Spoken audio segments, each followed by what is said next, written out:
Good morning, everyone. Happy can't even talk. Hello. Hi, high school people. Nice to see you. I just came out of a presentation with K to 3 and somehow I lost the way to talk. I don't know.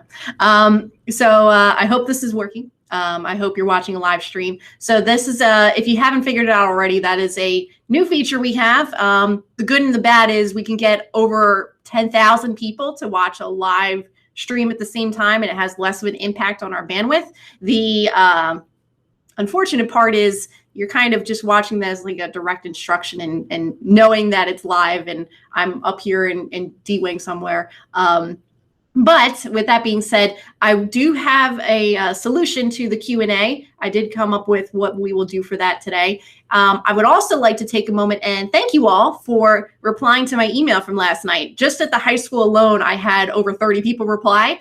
So thank you for your emails. I did actually build this presentation this morning using the top requested presentation requests in the slideshow. So of course, it's somewhat with the 1 hour we have a little bit impossible to do everything, but I hope that the majority of what I have in here is relevant to you. And of course, between the Q&A and then just following up via email, if you have more questions while things are going on, or if you come up with them later, feel free to reach out to me. You know how to get a hold of me. So welcome back. At this time, I'm going to start presenting my screen, and I'll go into how I'm doing this a little more in depth in a bit, because it will look a little different compared to what you experienced this spring. So with that being said, I'm going to start presenting now. I'm going to throw out there as well that if when I put this Q&A component on, if for some reason you can't see my screen, because I'm going to be jumping in and out of windows a lot, and I've been trying to keep track of it, but it's possible that I lose track of where I am. Just give me a little, hey, can you fix that? So I'm going to go ahead and share my Chrome tab now. And here we go. You already know how to get a hold of me. You already know who I am. But if you need a recap, hello, good morning. I'm Leanna Mullen, and I am the manager of district communications here. I am housed at the high school, so I'm right around the corner from you. You have my email address. You have my direct extension if you need to get a hold of me. And now you'll see up at the top, there is a special website you can go to at any point during this presentation and send me a Q&A. So this is sort of be like the chat window, or as close as we can get to having a chat window. But of course, since you're not in here with me in this Google Meet that I'm in, there's no chat window to be had. So this is our workaround, and you'll see if you actually go to that website and just keep it like minimized or off to the side for a moment, as people start to write in questions, you can actually give them like a thumbs up and move their question closer to the top if you think it's an important and relevant thing to bring up. And I'll go over how I can see this while I'm actually presenting and talking to you and still having a slideshow up at the same time. But one other thing is I am recording this. So in this short window we have, I know it's a lot. I know I got to move through it fast. So if you miss something, if I have time to go over a demonstration of it at the end, again, I will. But know that you can play it back when I have it on YouTube, probably later this week. Love that I'm getting comments already, so thank you guys. It's kind of like a live YouTube thing. Like I'm like, so cool, yay, thumbs up, awesome. All right, here we go. So we're gonna move into the slideshow component now. I will let you know as well that as you start to make comments, it's possible that your chat may end up down at the bottom. So I will try to go back and check if I can't see it all the way at the time. Moving on.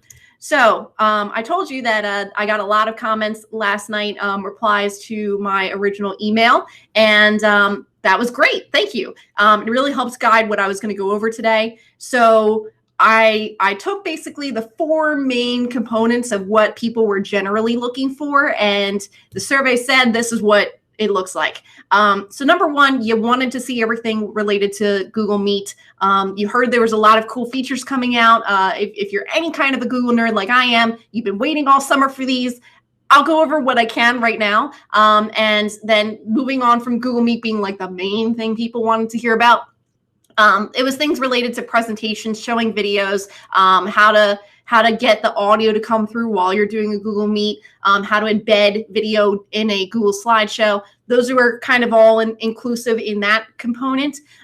Then talking about the virtual classroom. So you'll learn more about this when you have your session on expectations for virtual teaching and learning. That's going to come from the supervisors, and they'll be they work together to make a unified what a Google Classroom will look like coming into the school year. So I'm going to show you how to make those changes, but know that more direction of what those changes are going to come from that session that you'll have later today. As far as the app demos, so these were things that aren't maybe always the Google Meet, Google Classroom things, but additional things to make your lessons more interesting. That would have been like things like Loom, screen recording, Jamboard, or as Fred Wilson calls it, the whiteboard thingy. We also have Pear Deck for slides, and there were some other really super specific things to people. I will be going over Loom and screen recording because that was already on my agenda, but I'm going to say that I'm not going to go too far into Jamboard other than saying that there is a Jamboard, because we, have some awesome stuff from John Mason that's already recorded on my YouTube channel that you can watch and play back. He did a whole session on Jamboard. But again, that's like a whole session in itself, and I don't want to take up too much time when I know that wasn't the main thing people were looking to do. Also, Pear Deck, you've probably started to hear a little bit about, but you're going to get a whole session on Pear Deck at some point today. So I'll tell you about it, but I'm going to leave. I'm not sure offhand which presenter you're going to have for Pear Deck, but just know that you're going to have that at some point later today. So I'm really concentrating more on 1 through 3, and I hope that's okay. And sweet. All right. So moving on. And remember, at any point you can use the ask a question area and type things in as needed. So we're talking about Google Meet, right? Like we were really excited about all the things that are coming out, right? Like, tell me more about it. And I'm like, yeah, like same. Because at this point, if you haven't heard already, Google generally tends to come up with all their updates for Google Classroom, Google Meet, like all the things that they're going to roll out for the school year happen usually like beginning, middle of August. And again, if you're any kind of Google nerd like I am, you are watching the Anywhere School stuff. You're following the Teach from Home things. You maybe watched the webinar thing that when they rolled it out, we're super excited about all the changes they're bringing. And it was kind of like a lead balloon because they said that most of the changes we were looking forward to aren't going to come out until September and October. So yeah, like that's great. I actually I don't generally rant on Twitter, but like that was like a necessary, had to do. And I became Twitter famous for like a total of 7 seconds. It was amazing. But moving on, a lot of what I'm going to go over of what you were hoping for me to show you today, I can't yet because we don't have it yet. So I'm sorry. I have no control over that. But I will tell you what you can expect and what I imagine are going to be the locations of how you can access those things based on what I've seen in some screenshots and prototypes and stuff like that.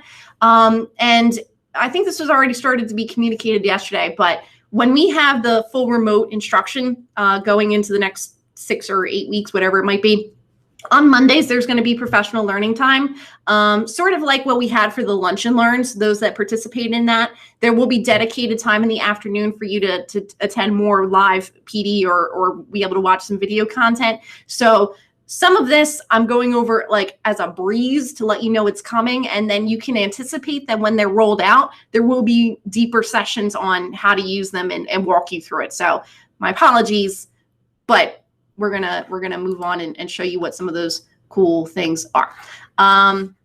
Okay, so things that we don't have yet, right? These are things that are actually due to come out literally any day. Like when I say any day, like I mean, it really could be today, it could be tomorrow, it could be next week, but it's due out like soon. One thing being the larger grid view. If you were somebody who liked to Zoom because you could see all of your students on the screen at the same time, because Google Meet at the beginning of the pandemic, you'd only see like something like 9. And then I think they got it up to 16 right now. But anybody else, like you'd have to go find them and see what they look like. It's just, Google spent the last several months just looking at what Zoom was doing and copying and pasting it. So they are going to have it that you'll be able to see 49 live participants at the same time. So for most of you, that could be 2 sections of classes in a room at the same time. Great feature. It's not there yet, but it will be. So look for it. Until then, it does have 16, so that is an improvement, but look for the 49 coming soon. In relation to Jamboard, so for those of you that were interested in Jamboard, like Jamboard, think Jamboard's awesome.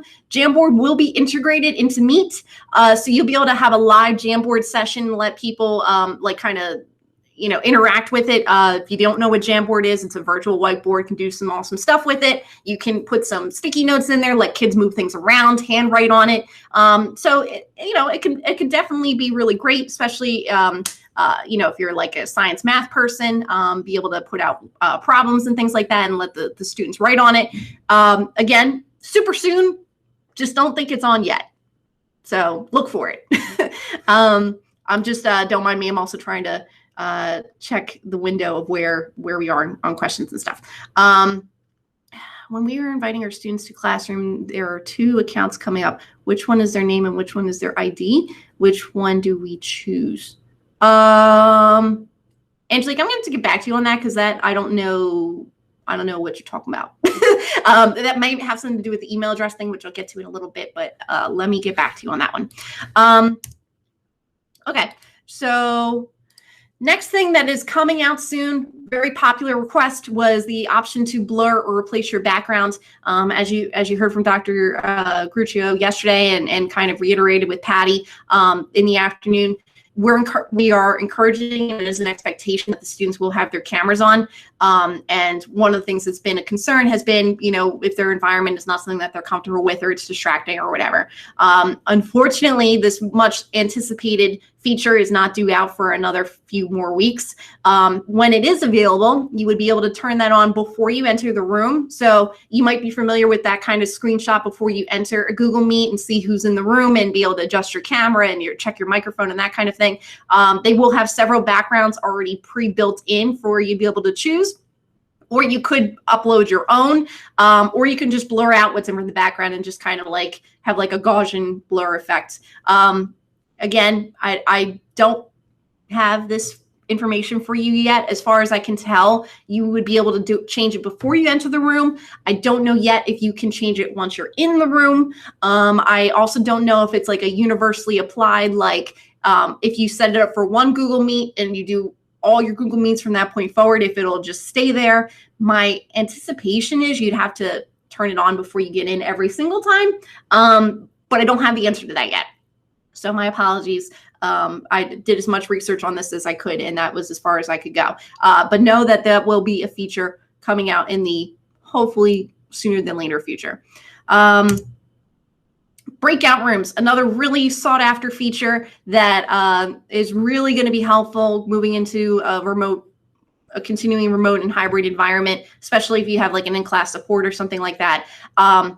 Due out in October. So breakout rooms, you can choose how many rooms the students would break out into. You can divide it in half into even smaller groups and pairs. You can choose to specifically assign students into certain rooms, or you can randomize it and they would all just be dumped into certain places based on whoever's in the call. The teacher would be able to jump into those different spaces and be able to check in and see the progress and jump out and go into another room. You also could set it to a timer that after 5 minutes of being in their small group, they would all be automatically pulled back into the main room. Wonderful feature. Really wanted it now, but we don't have it. So I'm sorry. I don't make these decisions. I wish Google would work faster. I don't know what they've been doing this entire pandemic. But we can't be beggars choosers, I guess. Just know that, again, this is coming out soon and it will be helpful when it's there. I should go back to say that the background feature, the breakout feature, they're technically available as add-ons if you're really adamant about having them now. The only reason why I'm discouraging that is because we know we're getting them from Google. And usually when there's like a third-party add-on and then Google comes out with their own version, they don't mix well and you'd have like problems and you'd have to uninstall. That's where it's like, if you can live without the breakouts, if you can live without the background feature for another 6 weeks, 8 weeks, don't don't bring in another tool to do the things that Google's expecting to come out with in the very near future. That's at least my personal suggestion and advice. I know people are doing it. If you're already comfortable with it, already had it, power to you. Just know that you're probably going to have to uninstall it when the real one comes out soon. More things we don't have. We don't have attendance and engagement tracking. That's supposed to come out with Google Enterprise. You've already heard that the district has invested the money in order to have us have the Google big fancy account. So with having the paid account, we will be able to track attendance. You'd be able to get timestamps of when students entered, when they left. If they left in the middle and came back, you'd be able to actually be able to monitor their engagement. So if they left, they opened up your Meet on one tab and then navigated to Minecraft on the other tab, it would be able to monitor how much they've actually kept your screen up or engaged or clicked around in places. Going back to that timestamp thing too, you can have it set that if they weren't actively in your class for more than 70% of the time, it would automatically mark them absent. But it's coming. So in the meanwhile, that's why you have to manually keep track of your attendance, and that will eventually be integrated into Infinite Campus, which will be a beautiful thing. But just know, again, it's coming. One last slide on things that are coming. Hand raising is supposed to be coming out, another Zoom copycat feature. So students would be able to raise their hand and either answer questions or let you know that they need help. You'd be able to acknowledge them, let them unmute their microphone, ask their question, and then when they're done or it's been acknowledged, you'd be able to minimize it and lower them back and not have their hand raised anymore. You also have built-in Q&A and polls. So if you wanted some interactive features right within Google Meet, you'd be able to do that. And also from having a paid account, we will have our own replacement for turnitin.com. So going into the fall, Turnitin, not a thing anymore. We're going to be using Google and their originality reports, and it'll do the same thing as far as being able to search the World Wide Web, be able to find if something was plagiarized and let you know that source of where it came from. So that is something with the enterprise account that we will have. I believe that'll be sooner than later, but the hand raising and Q&A coming soon. So I just wasted a whole lot of your time telling you about things that we do not have. Sorry, but I thought I needed to tell you that they are coming so that those that had questions about it and also can maybe build their lessons knowing that into the future they will be available. So rather than sitting on the negative and being really upset about Google not living up to its expectations, I'm going to move on and actually show you the things you can do now. Spend the rest of the time actually helping you get into the virtual year we're about to begin. So with that being said, Q&A feature, that's the thing that we're doing right now. Super cool. Wasn't available all that long ago. It's been there for a little while, but you may not have noticed it was there. I know that if you had a personal account before, you were able to do this, but now it's actually built in with our G Suite for Education. So super bonus. This is where I'm going to start getting out of my slideshow and coming back in. So if you can't see something, let me know. But I'm going to try to keep track of my tabs here. Well, before I do that, I see some questions coming in, so maybe I should address them first. Larger grid view in a Chrome extension. Again, yes, Angelique, but I'm not recommending that because that is due out so soon, and you will most definitely have problems with the extension. I don't know of there being one that can fit that many people right now. There very well could be one, but I'm just not, even if there was one, I wouldn't tell you to install it. It's going to give you an issue later. And looks like some, people were answering Angelique's question from earlier, so thank you. Discussed email addresses for our department. And yes, okay, so that, great, answer that. Invited them with email, wonderful, great. Yes, sorry, Josh, lots of things that we don't have. Should you remove, well, Teresa, that's a good question. I don't think you have to remove everything. I would just say if you have anything for Google Meet that, if there was a larger tile view one, take that off. If you have a background one, that probably could stay for a little longer if you like it. I just wouldn't go install it if you haven't already. And the breakout session, I've heard that there's one. I've not tried it, but I've heard it's really clunky. And if John Mason says it's bad, then we don't do it. So my recommendation is you don't get that breakout one just anyway, because it wasn't good. We asked students to do an assignment while we were in Google Meet. Can we ask them all to be in present mode, present their screen? No, that is a good question. But present mode is only for everyone to see one screen at one time. So you could decide to allow them to take turns and in presentation mode, but you can't have everyone on a screen sharing at the same time, unfortunately. But that was a really good question. More questions. How we know when some of these cool features become available? Sure, I'll tell you. I don't mind telling you.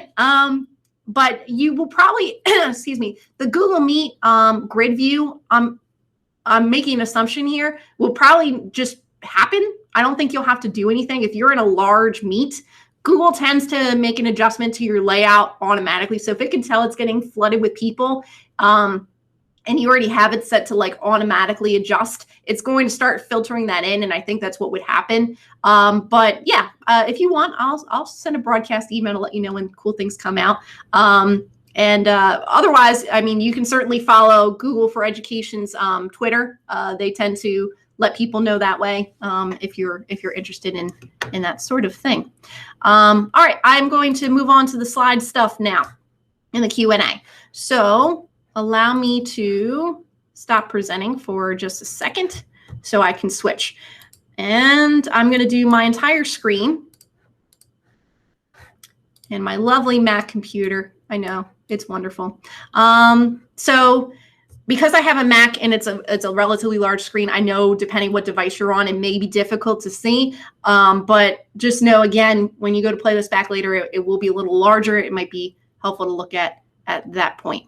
Can we be able to take attendance during a stream? Well, not exactly, because you can't see who's in here. Like you guys talking to me right now, I have no idea how many people are in here. If you don't have it that they're doing this Q&A, and you tell them that they need to reply to you, there's no way for you to collect that information of who's actually here. The workaround may be that you put up a bit.ly link of a Google form that they need to fill out. But that's the best that I can come up with, at least off the top of my head. So since you're looking at my screen though, you can see that I am in presentation mode on my on one window, and then there was an additional pop-up window over here on the left-hand side. And when I got started, I was able to turn on the Q&A, so then it automatically populated to the top of my slides. I didn't have to do anything. It just came up with that. It came up with the URL. Didn't have to go find it anywhere. I just had to turn it on. And then I can actually see on this left-hand side how long I've been talking, what slide number I'm on, the slide that's coming up next, so I can make a nice transition into what I'm about to talk about. This, again, is available to everyone right now. So I'm just... sorry, lost track of where I was. Sorry if there's questions coming in. So in order to do this, I'm going to hit pause, escape. Okay, you should still be able to see my screen, but I lost that window. So if you're about to make a presentation, you're in your Google Meet, hopefully you chose a Chrome tab because that's the best way to go. I have it as a full screen just so you can follow along with where I am. But in order to get that Q&A, you would have to, instead of just hitting present here, you would go down to this drop down and hit presenter view. And if you had it set to just a Chrome tab, then they would only see, just like you've been following along, that they will just see the slideshow, where off to the left side of my screen, I'm able to access the attendance ones and continue recent and continue this one. So sweet. Oh, sorry. I will do a better job reading questions aloud. Thank you.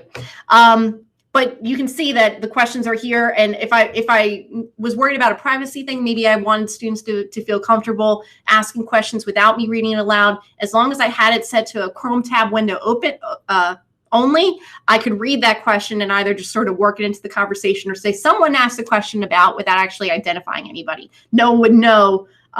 You could see you could actually set it to an anonymous. So you would be able to do that. If I missed a question because of how the order is coming in, I hope you'll forgive me. Safari, no, we don't do that. Moving on. So I'm going to, now that you've seen that, I'm going to go back to my regular slideshow presentation where I'm choosing a Chrome tab and choosing my slideshow again. And now it should be like you were just watching this entire time.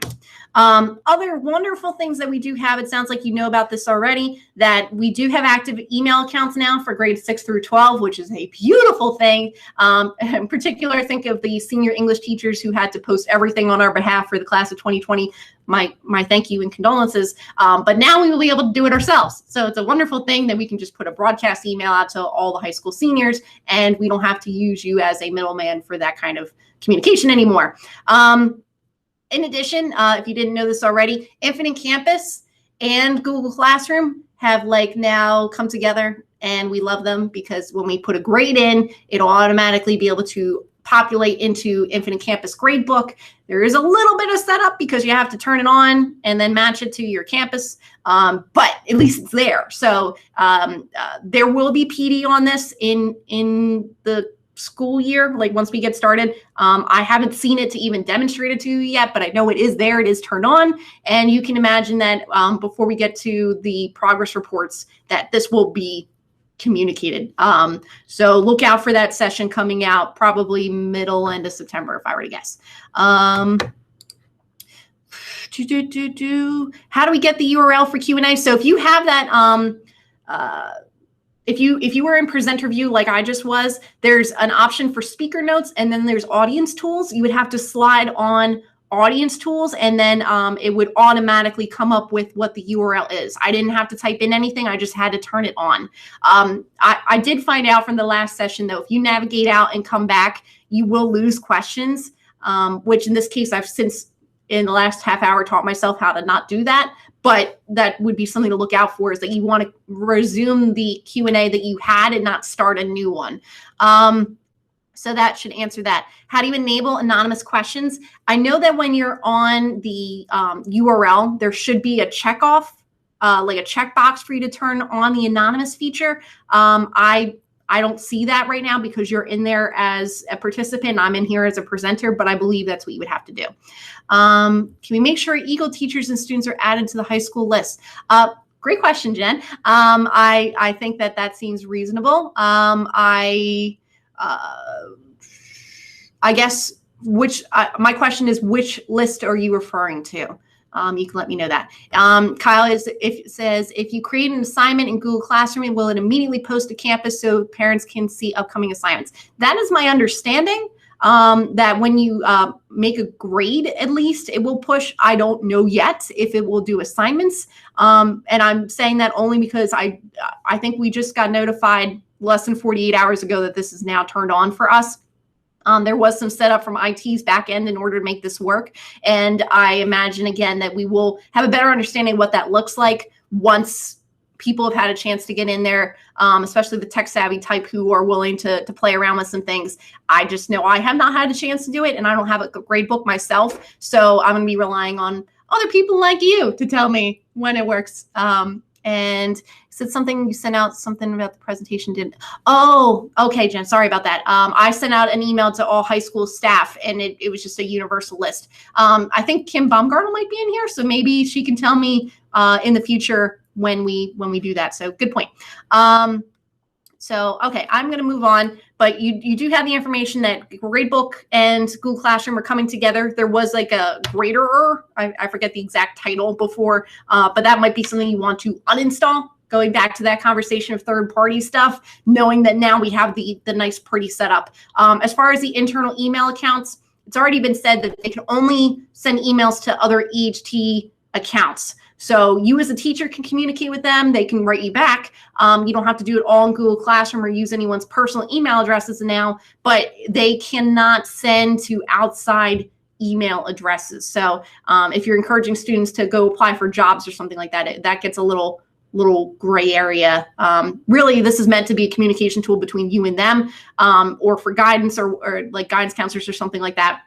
If they don't know how to access it, it's their same Google email address, it's their same password, and they would get to it from the Student Resources tab on the high school page or whatever building page they're at. So this is grades 6 through 12.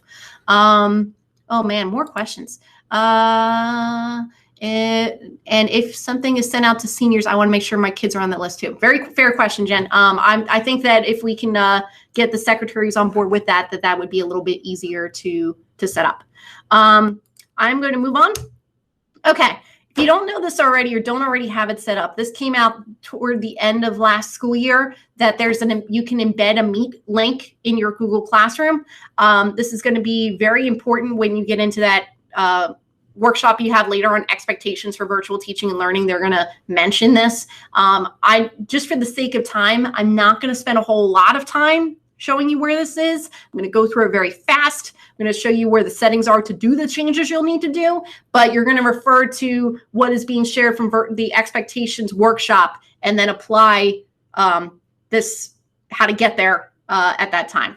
So I'm now going to share this tab instead. And I'm going to go into a classroom I already have turned the Meet link on to. And you can see that in addition to the class code at the top, there's now a permanent Meet link for this class. It doesn't change unless you choose to change it. What's nice about it is the kids automatically have access to it. It's sort of like a standing empty room for when you as the teacher are in there. It is my understanding that with using this Meet link, that it's not active for the students unless you are in the room. So they can't just arbitrarily go in there by themselves and have a Meet session. You need to be physically, bad choice of words. You need to be in the room in order for them to be able to gain access into it. When more of those really cool Meet features happen soon, like you'll be able to mute all of your students, you'll be able to force them all out, you'll be able to help them present. There's going to be more interactive features with you being a moderator in this space coming soon again. But at least if you have this Meet link set up, that when those changes are implemented, you'd be able to start using that right away. Ruth is asking, if someone asked something inappropriate anonymously in the Q&A, will you be able to see who it was? Great question. I feel like if it was really bad, IT might be able to tell. They might be able to run a report. I don't know that because this is a new enough feature that I don't have the answer to that yet. But the good thing is we have it set up that they're required to be in their EHT school account. So they wouldn't even be able to get far enough into this Q&A unless they were in their Google login already, which leads me to believe that the IT staff would be able to tell if it was like really awful. I feel like though that in reality, you're probably not going to do this stream Q&A thing as much. You're probably going to have Meet sessions, which are different. So a Meet is when you're all in there, you're able to communicate, have your cameras on, have the chat window, things you're already used to. This live stream thing that we're doing right now is because there's going to be, even though I physically cannot see you, I cannot see you on my screen, I can't see you in person, I know that we have over 200 people watching this right now. And there was going to be a problem with having you all in this session at the same time. Same with the opening day address. I mean, we have 1,300 people watching it yesterday. I don't have those statistics, but that's technically how many people could have been watching it at any given time. And that would never fit in a Meet session. So I feel like the chat window is more what you would normally be doing and not necessarily this anonymous Q&A. But it is an additional option. This may be better for like a back to school night for your parents or something that you need to just give one-way direction to. Another question, to add kids to Google Classroom, do we need to send out individual email links to all of them? Is there an easier way? I'm going to defer back to the expectations for virtual teaching and learning session because that is going to be run by the supervisors and they're going to give you more of a direct answer on this. My personal recommendation is that you, at minimum, put your class code on your school website. If you haven't already updated your website, you know that's where everyone's looking right now. So please make the time to update that and put your class codes on there. There will also be some sort of document that'll have all the class codes if there's some student that can't figure it out. Of course, you know that if it's the first or second day of school and you still have kids that are missing, it's going to make sense for you to manually add them in. and that you could just do by going into the people section, adding students, searching for their email address and adding them that way. I mean, if it was me personally, I know it would probably take me 20 minutes to manually add all my kids, but I probably would just do it because I would rather know that they're in there and available for the first day of school than, you know, hit and miss of who got in and who didn't. Just my personal suggestion. Yeah, and I'm sorry again for the speed on all this content. I had so much to get through, and I'm trying to get it all in. But if you have a specific question that I can't address now, I will try to address it via email if you need me to. That is true. The room was not active unless it was. Yes. Okay. Thanks, Jim. The question was, the thought was that if you're not in the room, the Meet won't work. So that is an active feature right now. And yep, and you can you also can manually add the students by searching for their name or their email address. And after a few seconds, it'll automatically populate with that student. You can do that. All right. So I'm going to continue to move on because for the sake of time, I still have a lot of information to get through. But going back to how you turn that Meet link on and making those adjustments that'll be shown to you during the expectations for virtual teaching and learning, you'll have to go to the gear settings, pinwheel, whatever you want to call this here. Hit this drop down, and then you're going to see about halfway down are the different settings that you can make these adjustments to. You're going to have to do this for each one of your classes though. So if you have 5 subjects or whatever that might look like, maybe you have clubs even, you're going to have to go in and manually make these adjustments to all of them. You will, they'll talk about how they don't want you to put the classwork assignments in the stream because they want to use the stream as a one-way communication for announcements, and they would go to the classwork area for actually accessing the assignments that you have for them. So that's where you make those adjustments of whether the students can post the stream or not. I think that's universally going to be discouraged. Like going forward, the students are not supposed to post in the stream anymore. Really, you should encourage them instead to email you directly if they have a question, and that kind of thing. And that, again, all of that stuff that they're going to show you is in this area here to make those changes. Now, as far as the Meet link is concerned, you can see that the link to invite them to the Meet, if you don't already have it turned on, there'd be some sort of swipe that you'd have to hit to turn it on. It'll automatically generate that Meet code. And then the last thing you need to do is make it visible to students by sliding that on. So that way it appears in the banner and they know where to find it. And of course, if they have 8 subjects and they all know they can go to that place and see that Meet link code, it's just going to make it an easier and better experience for the student if we all do the same direction. So that's where you go to make those changes. You would do that to all of your Google Classrooms. And then once it is turned on, you'd be able to see the Meet link is listed here, and that is a permanent thing as you need it. Sending an invite by adding students manually does not mean they join Classroom. They have to accept the invite, correct? Yes. So you sending the invite is giving them less work. They still have to go into Google Classroom and they'll see that they have an invitation code. They would actually click it to accept it, and then they're in. But you really met them halfway with they don't have to put in the code. They don't have to find out what your code is. You practically gave it to them on a silver platter that they just have to hit accept. So I think at the high school level, you can say the majority of students are going to follow directions. They know that's what's expected of them. If you get through the first couple of days of school and you still have students that are missing and you've tried reaching out to them via email, I would think the next level of involvement would either be a guidance counselor or one of the vice principals for the grade level. So I hope that is helpful for you to know. All right, so now that you've seen that, I'm going to show you the next frequently requested topic, which is making the appointment slots in Google Calendar. You already know that we are encouraging for you to have meet and greet sessions throughout the first week of school to get to know your students a little bit better. But even beyond this, you may want to have like an office hours type of setup where, you saw in the afternoon, and even when we go to the hybrid schedule, the expectation is you'll be online available to help the students as they need them. So it may make sense for you to have appointment slots even beyond the first week of school. So the appointment slots is really in the same place as Google Calendar, and I'm going to show you where that is now. So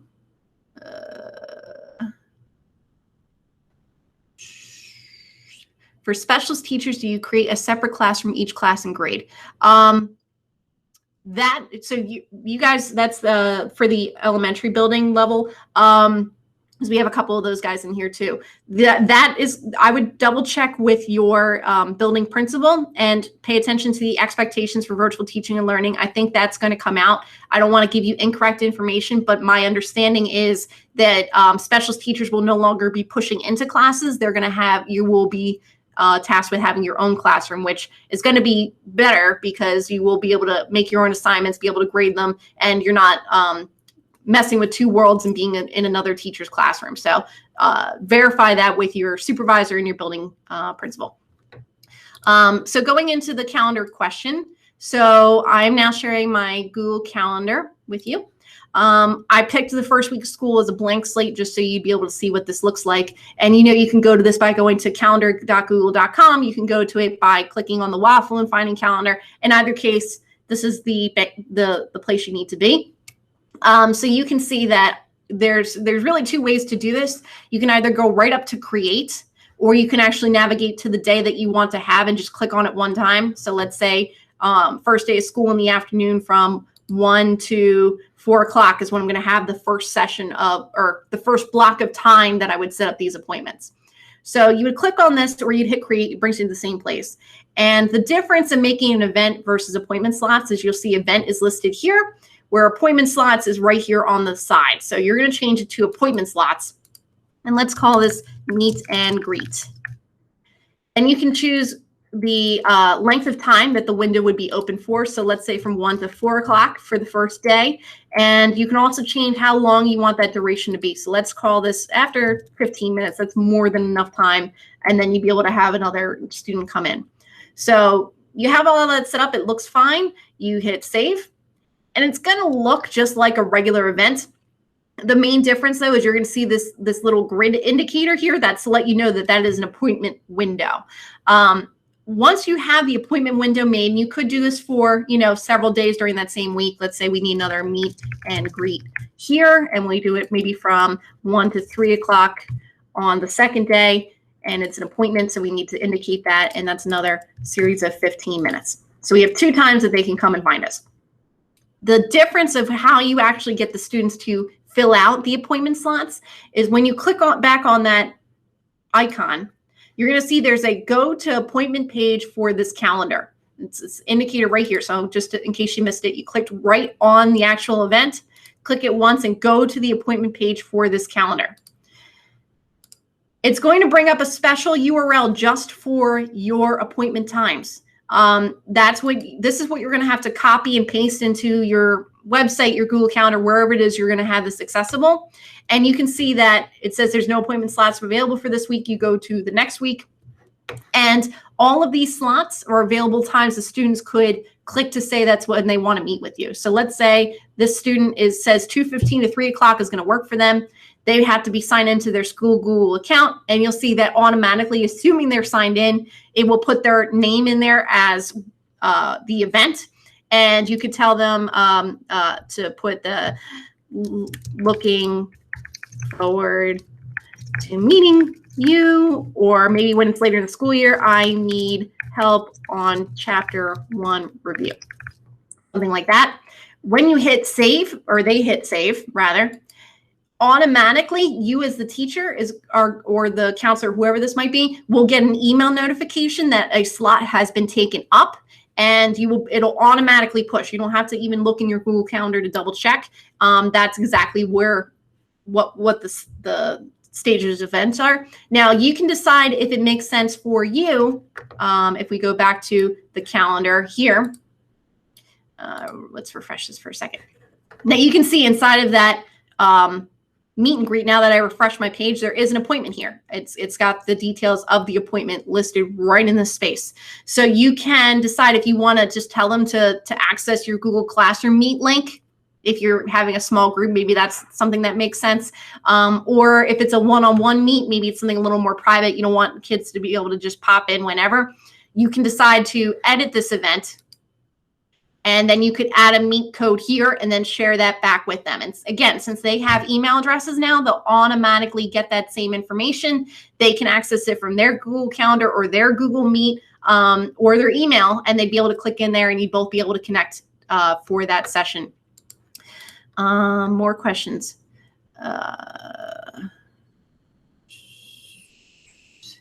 Everyone, don't forget we're supposed to sign in Google form. Yeah, so it's brought up. Make sure you sign in for the session that you attended, because again, I can't tell who's in here right now. So if you should have gotten an email from the HTPDC to be able to log in and get your attendance, and make sure you do that. I think I answered this question of how do students access this calendar, but just in case you missed it, you will grab the calendar event. You'll go to the appointment page for this calendar. And then once you get on this window, you're going to copy this URL. It's really long, but that's the URL you'll need in order to share that probably on your Google Classroom as a material, or on your school website, if that makes sense instead. Moving on. Can a parent make an appointment using this, or does it have to be a school account? Very good question. I believe that they technically don't need to be an EHT account in order to sign out this appointment slot time. I would test it out maybe with yourself. Like if you have a personal Google account, maybe sign in and try to do it and see if you can fill it out. I think they have to be signed in to a Google account, maybe not the EHT one, but I think in order for it to work and to do that that meetup, they have to be in like a Gmail or something. But don't quote me on that because I don't know for sure.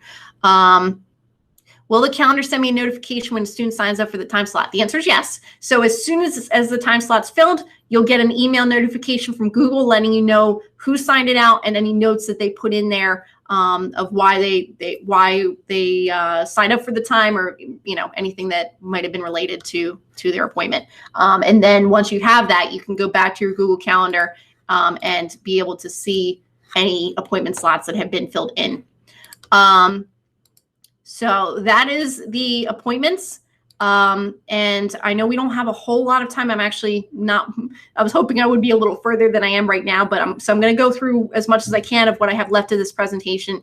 And, we'll follow up on anything else we missed. So you already have kids in Google Classroom, you have appointments set up, you're moving right along. Now we're moving into the first couple weeks of school. So I think most of you know this already, so I'm not spending a lot of time on it. But you know that in order to play a video during a Google Meet, there is an extra tab called a Chrome tab when you're about to present. And that's the tab you need to use if you're going to share be in a live Google Meet and have the kids watch a video while you're in there. So you would have to have that YouTube video already set up, or a Discovery Education or whatever video that you're going to have them watch. It needs to be in there as an available tab that you can click on, and then that video would be able to play and they'd be able to hear it. If you don't choose a Chrome tab and you just hit like a window or share your entire screen, they'll be able to see it, but they can't hear it. They're only going to hear whatever you say, and the Google Meet is kind of in some ways maybe too smart that it knows that the audio is coming out of the computer and it won't play it back for the kids. So some of you may have experienced that earlier in the pandemic when we first closed in March and April, but they did turn this on, and that's how you're able to have them watch YouTube videos or any other kind of video content. Now, as far as a Google slide, so let's say you have a whole slideshow like I'm making right now, and at some point you want a video to play. So here's my super amazing slideshow. Perfect, wonderful, just the way I wanted it. Now I would have to go up to Insert, Video, and I would be able to search right on YouTube any video content that I think is relevant. Or if I had the direct link to the YouTube video, I could copy and paste it in this place, and it would let me select it and insert it right into the slideshow. And you can see there's some cool features in here. You can have it start a certain number of seconds or minutes into the video, or have it end at a certain point. You could also have it automatically play, that when you get to that slide, it just starts playing right away. You also could mute it, that if you don't want the music to come through and you just want to talk over it, these are all different things that you can set up within that slideshow. So this really only works if you have a YouTube video or a Google Drive video. If it's some outside website like a Discovery Ed or something like that, the only way that you're going to be able to play that video content is if you do the Chrome tab. You can't embed it directly into the slideshow. Oh man, questions. Can we create repeating event on our calendar for our classes during the times of our schedule? Yes. I don't have time to go over that right now, but the short answer on that one is yes. You would just have to go into the more options tab and be able to find that. What is a video? Ooh, what if the video is on a DVD? Can't do it. It has to be online. It has to be accessible through Google Chrome. So you can navigate to a different website, but if it's a video local to your computer, like you save something on your computer, or like you're saying a DVD, it will not play for the students. If you use a Chromebook, do you need to click on a Chrome tab? Yes, you still have to do that. Otherwise, it will not play audio. Can others see the names of those who have selected an appointment time? That's a good question. I don't recall right this second. I think it shows that the time is selected, but I don't know offhand if it puts the name up there for other people. I would have to get back to you on that. I know you could tell them to remove it, but I don't know if you can have it set to automatically do that or not.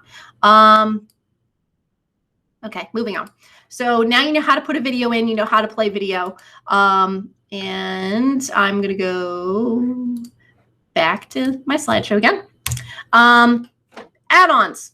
Add-ons are great. Pear Deck is one of the paid add-ons that we're going to have during the school year. Some departments, like I know World Language had Pear Deck already, but we do have a universal for all EHT users paid upgraded account. So all you have to do is go into Google Slides, find the add-ons tab, and then get add-ons if you don't already have Pear Deck.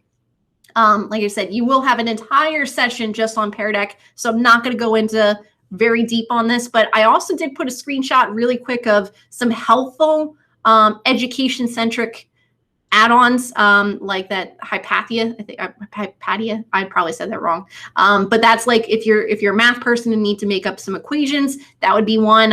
You can there's a slide translator that if you have like ESL, ELL students and you wanted to take certain parts of your slideshow and translate it into different languages, you could set it up to do that. So you may want to take a screenshot of that real fast to be able to refer back to some of these that I do not have time for right now. But diagrams, if you want to set up Venn diagrams, there's some really cool like organizational charts, maybe like timeline events. That's really good for some like history, social studies people. Referred back to this slide. I think you'll find some of those add-ons helpful later. And Mike's question on the Chrome tab with audio playback. So yes, when you select a Chrome tab for the video, you want to make sure that your audio is selected. That is a little slide on that you would have to do that. If you don't select it, it should do it automatically, but you want to make sure that it's working. Okay, Loom and screen recording. Unfortunately, I'm not going to have a whole lot of time to go into this as deep as I was hoping to. I think most of you already know how to record your sessions. That's still going to be in that same place that if you're in a Google Meet, you can go down to the three dots and hit record meeting.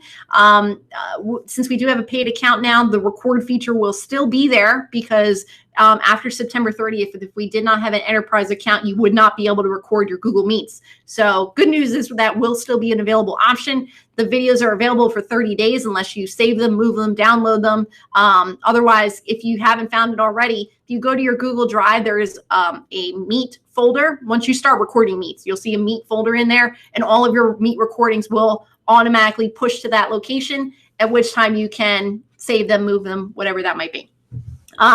Loom, depending what device you're using, if you're using the very nice fancy Chromebooks y'all just got, not jealous at all, you want to download Loom for your Chrome, which you can access through the Chrome web store. If you're doing it on a laptop or a desktop, there is a laptop desktop option to get Loom. You just have to do, oh, I spelled Chrome wrong. Sorry. You just need to go to the Chrome web store to download it, and you can see if I present my full screen really quickly. 1 second. My entire screen. You'll see I have Loom already installed on here, so I can click and access it at any time. All I have to do is click on this when I'm ready to set up a recording. And you can see that it's set up that I can have it that I'm talking and that'll have a little picture recording of me down here at the bottom. I could even make it a little bit bigger of a size if I needed to, or go back down to having it smaller. And it will allow it to record the screen and me at the same time. If I don't want to be on camera, I could just have it do a screen version, or ultimately I could just have it record only the camera. But you make those decisions. You want to make sure your microphones are turned on, that you allow the permissions for the camera to work. You'll get a couple pop-ups related to that. But all you have to do is hit start recording, go through your presentation, talk through it, whatever you might need to do, hit stop recording when you're done, and then it'll automatically go to Loom's website. You'll have a Loom account when you install it. John Mason went through the extra step of putting it, communicating with Loom that if as long as you're using your school email address, you should be able to get the educator license for life. It's free. So wonderful. Thank you for that. But with that being said, that's what you would need to do, and you'd be able to access your recordings from Loom's website. It'll make a special URL just for your video. You can decide to then download it and put it up on YouTube. You can put in your Google Drive, or you can just share that particular link with your students if and when you need to. But that is a very, very brief version of how Loom works. I do know that on my YouTube channel, there is a full video on how to use Loom. So I recommend that you look at that. From my last session, I had people asking about the difference between this and Screencastify or Screencast-O-Matic. They all generally do the same thing. If you haven't been using one, or you're not, don't have a preference to one or the other, Loom is a great option. I myself use Screencast-O-Matic. I have a paid $15 a year account, and I have more options of editing and highlighting than I would have with this free educator license, but at least know that that is an available option to you. That is a good question, Janelle, about the limit of the number of Loom videos with the subscription. I don't know what the limit is. I certainly haven't hit my maximum on this yet. But it may be something that if you delete certain videos and then add more videos, if there is a ceiling, usually you can go back and just delete old video content. We are almost running out of time, so what I'm probably going to do is leave this up for Q&A. I'm sorry I didn't get a chance to get into the YouTube stuff right now, but I also do have a whole PD session on that you can refer back to my YouTube channel, where I explain how to start recording videos, that you can do screen recordings, how you can edit videos, how you can put them on YouTube, how you can make a playlist, how you can add to your Google Classroom. There's, like I said, that's a whole session in itself. So I think that it may be better just to point you in that direction. And if you have specific questions about it, you know how to reach out to me. But I'm going to leave the window open for a few more minutes. I'm actually going to close out of this now. So if anyone has a specific question, I'll hang out for another minute, but I do have to run to my next session. So if there was a question that I didn't get a chance to answer right now, follow up with an email so I can get back to you. Just don't be surprised if it takes me another day to get back to you, because I have multiple back-to-back sessions today. And between the questions that I got last night and some follow-up ones from this morning, I have a lot to get through, so I will eventually get back to you. But I hope that this was useful and interesting to you, that you'll feel more comfortable trying some of these tools out with your classroom going into this year, and you know how to get a hold of me if you need me. So thank you very much.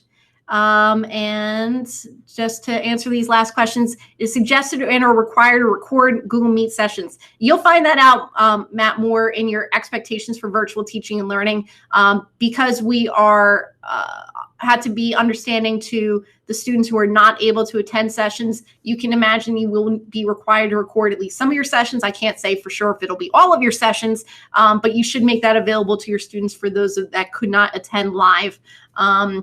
Can you show how to play a video file on Meet so students can hear again? Very, very quickly, since you should be able to see my whole screen, I would go back and you see where it says you are presenting. You would have to change that. Well, it would say present now. And then you would choose a Chrome tab and then choose the place that has the video in it. So if it's a YouTube website video or it's your Google slideshow, whatever tab has the video in it, you would select that tab and then be able to present from there. All right, guys, thank you so much. I have to run to my next session, so thank you. I will see you. I hope to see many of you soon. like actually here. But otherwise, I'm sure I'll catch up with you online. And have a great day, everybody.